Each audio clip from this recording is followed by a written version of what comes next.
Shalom Barajá. Vamos a continuar con la historia de los hebreos en Cuba. Y entonces vamos a continuar la historia del vapor San Luis, de este buque que llegó a Cuba y este dramático destino que tuvieron sus miembros, los tripulantes.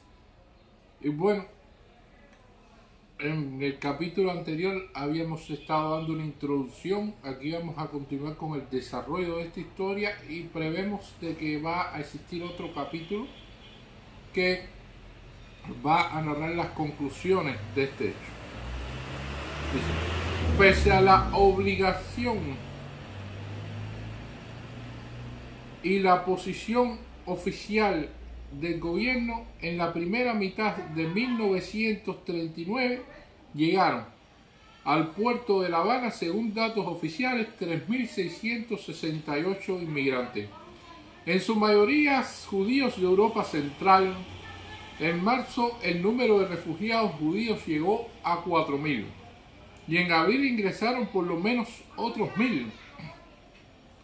Además, se habían vendido otros 3.000 permisos no utilizados hasta esa fecha a judíos que se hallaban en Alemania y Austria.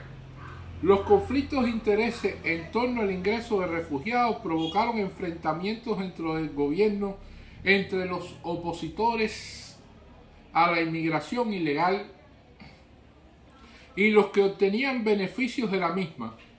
Varios de los dirigentes de la comunidad judeo-estadounidense establecieron una comisión de asesoramiento con el fin de ayudar a los funcionarios del JRC en sus relaciones con los políticos cubanos.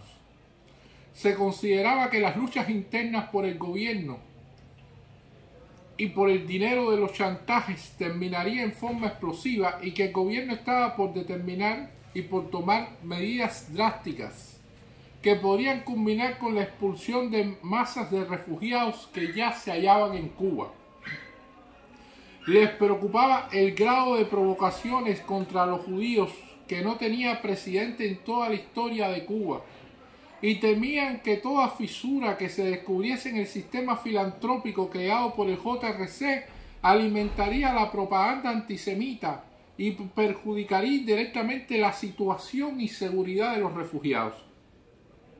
El 17 de marzo de 1939, Salomón Maduro, uno de los miembros de la Comisión de Asesoramiento, advirtió al Joint Distribution Committee de no haber una presentación ante el gobierno por parte de Berenson o otro representante del comité directivo del NSC a fin de aclarar la situación. Las consecuencias pueden ser muy poco agradables en un futuro no lejano. Un mes después, los miembros de la comisión dudaron si dirigirse o no al gobierno cubano para pedir la suspensión de la inmigración ilegal, pero no osaron asumir la responsabilidad de semejante decisión y por ello pidieron al NSC que enviara urgentemente al abogado Lawrence Berenson a fin de que negociaran con personas de influencia dentro del gobierno la regularización del problema de los refugiados. Las palabras de Salomón Maduro crean la impresión de que él preveía las dolorosas consecuencias del episodio del San Luis y que si el NSC hubiese atendido a su exigencia y enviado a Berenson a negociar con el gobierno cubano, quizás habría podido evitarse el viaje de dicho barco. Pero no hay que olvidar que en las mismas 10 semanas que pasaron desde que Maduro envió su carta hasta que el San Luis tocó costa en La Habana, ingresaron a Cuba por lo menos 2.000 refugiados que de ese modo salvaron su vida. Era de suponer que un acuerdo legal con el gobierno cubano habría anticipado el cierre de las puertas del país. En la lucha contra la inmigración judía comenzaron a dibujarse una identidad de interés entre los propagandistas antisemitas enviados por la Alemania nazi, que procuraban crear una imagen negativa de los inmigrantes hebreos a fin de que se los recibiera con odio, y los miembros del gobierno cubano que deseaban poner fin a los exitosos negocios de Benítez, liquidar la corrupción en la venta de permisos e imponer nuevamente las leyes inmigratorias. El ascenso de Hitler al poder estuvo acompañado con la creación de un gigantesco sistema de propaganda que difundió la ideología nazi y antijudía por todo el mundo.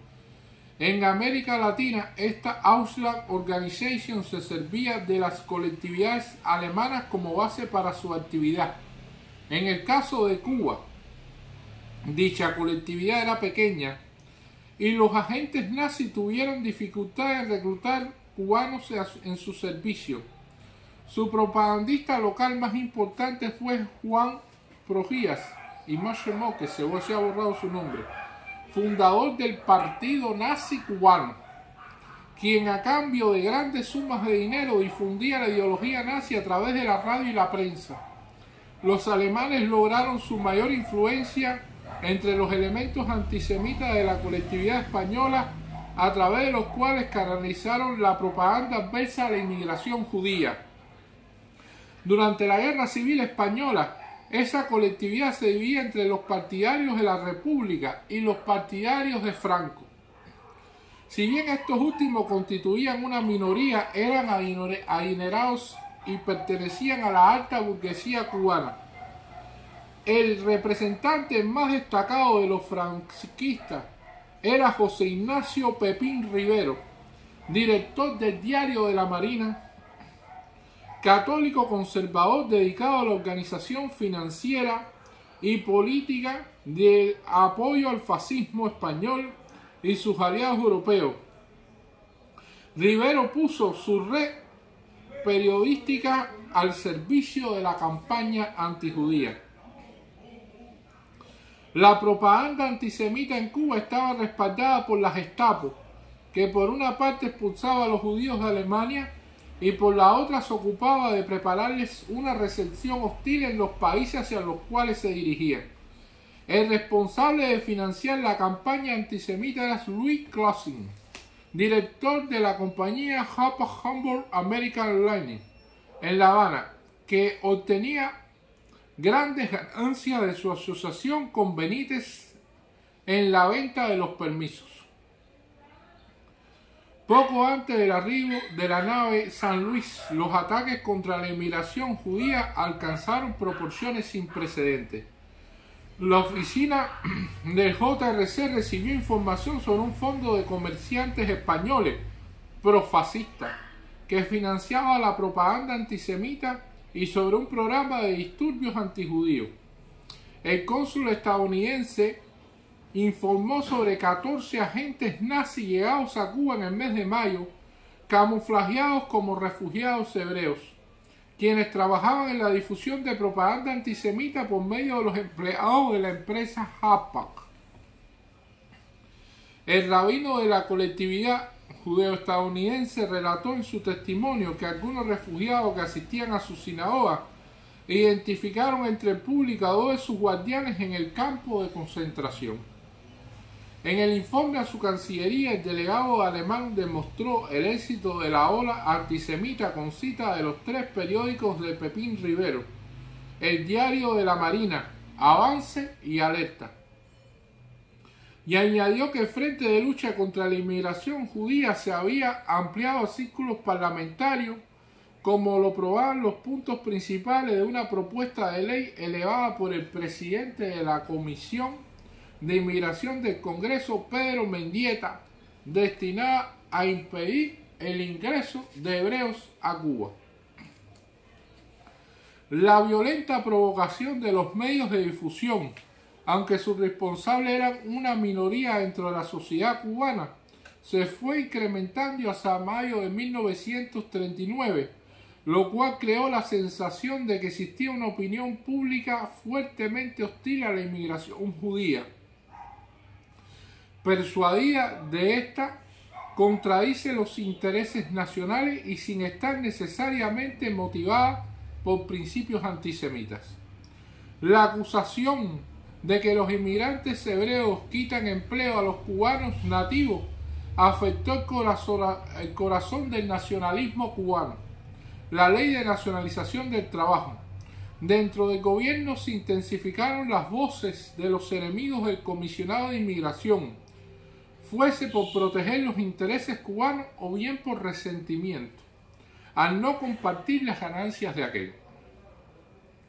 En su reunión del 13 de abril, el gobierno cubano decidió imponer a las compañías navieras la responsabilidad por el ingreso ilegal de inmigrantes y otorgó al secretario del Trabajo el derecho de expulsar a extranjeros arribados a Cuba por vías ilícitas. Estas complicaciones hicieron que el protector de Benítez, el coronel Batista, se retirase de un campo de batalla que concentraba la atención nacional e internacional. Batista estaba ocupado en la preparación de la convención constituyente que constituía un tramo fundamental en su camino a la presidencia de Cuba, y debido a la masiva propaganda antisemita, el problema de los refugiados se volvió controversial y una clara toma de partido habría resultado perjudicial ante su propia carrera política. La impopular tarea de destruir la red de sobornos de Benítez recayó sobre los hombros del presidente de la República de Cuba, en aquel entonces Laredo Bru. Laredo Bru reforzó el partido de los opositores a Benítez al firmar el decreto 937 del 5 de mayo de 1939, destinado a obturar la fisura en el decreto 55. La nueva ley requería de todos los extranjeros deseosos de ingresar a Cuba, salvo los ciudadanos estadounidenses, un depósito de 500 pesos y una visa personal, basada en una autorización escrita de la Secretaría de Estado, Trabajo y Hacienda, que debería ser enviada directamente a las empresas navieras en el puerto de origen. Las empresas recibieron orden de viajar a los 3 ministerios listas detalladas de pasajeros potenciales y de devolver a los puertos de origen a aquellos que no hubiesen satisfecho las exigencias de la ley. Un día antes de firmar el decreto 937, el Diario de la Marina informó lo siguiente, abro comillas: en los centros marítimos sabaneros se ha recibido informe de que se está organizando en Europa una expedición de más de 1000 judíos, la cual partirá desde un puerto alemán y llegará en los primeros días del mes de junio. La Secretaría de Trabajo, conocedora de la próxima llegada de estos 1000 hebreos, se dispone a intervenir, puesto que hay denuncias que estos pasajeros buscan lograr trabajo desplazando a los obreros cubanos. Cierra comillas. En el mismo diario aparecían avisos de la empresa APAC anunciando la llegada de la nave San Luis de 25.000 toneladas que tomaría el lugar de la nave Liberia, más pequeña, y trasladaría a Cuba a 1000 refugiados judíos.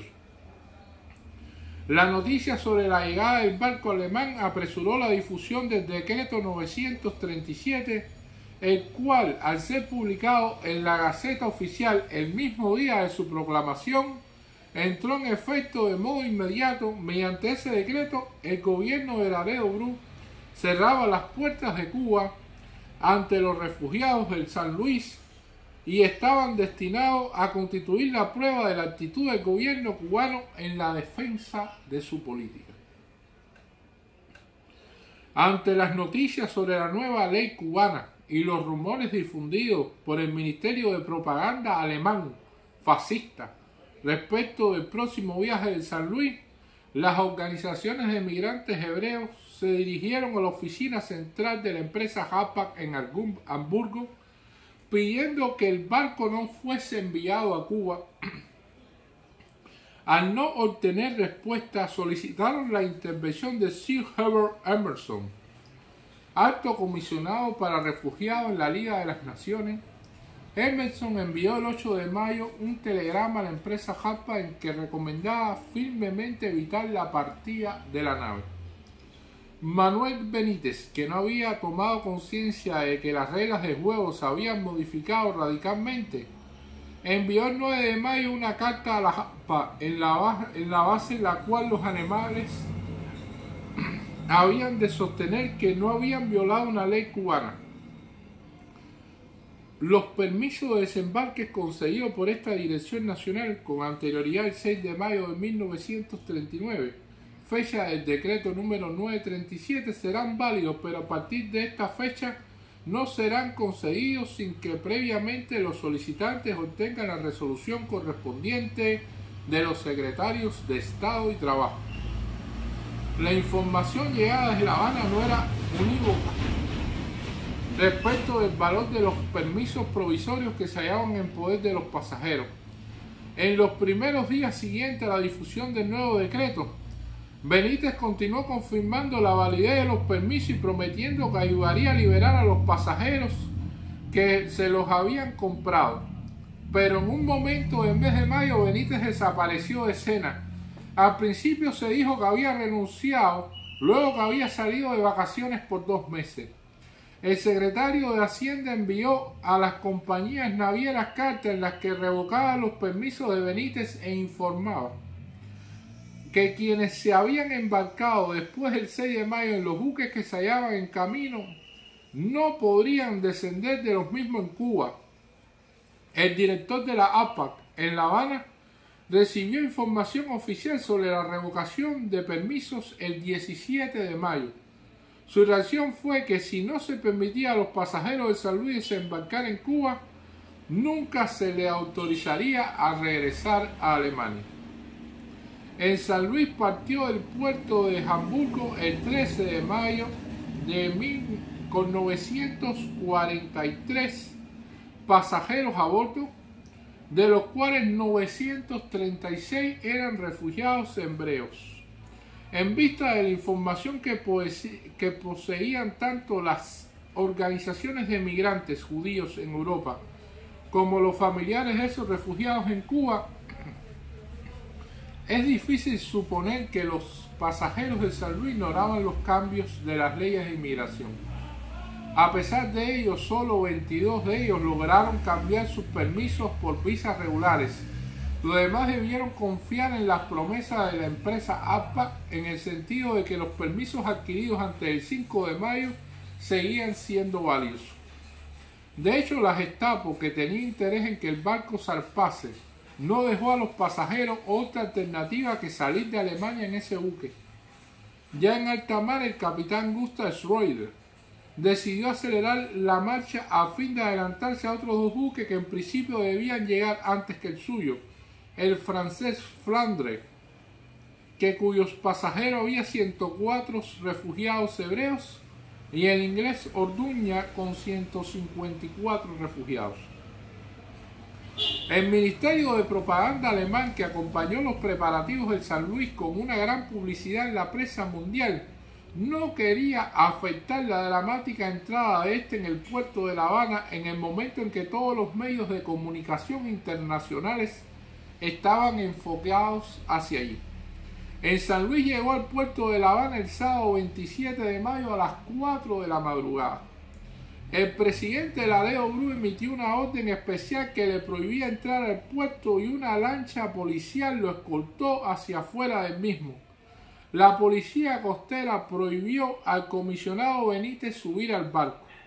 Los documentos de los pasajeros fueron examinados por funcionarios de la Secretaría de Estado en el barco mismo. Según lo informó el Diario de la Marina, su objetivo era verificar las acusaciones relativas a visas y pasaportes falsificados. El New York Times escribió que 12 diplomáticos y cónsules cubanos fueron depuestos de sus cargos bajo acusación de haber concedido visas a los pasajeros de San Luis sin la autorización requerida.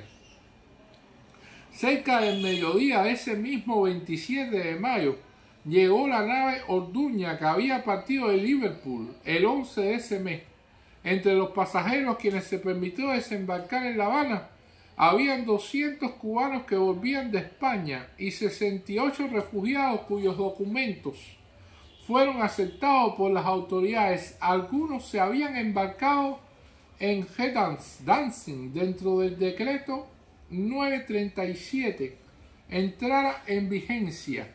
Quedaron en el Orduña 72 refugiados que no fueron autorizados a descender y continuaron viaje a Sudamérica.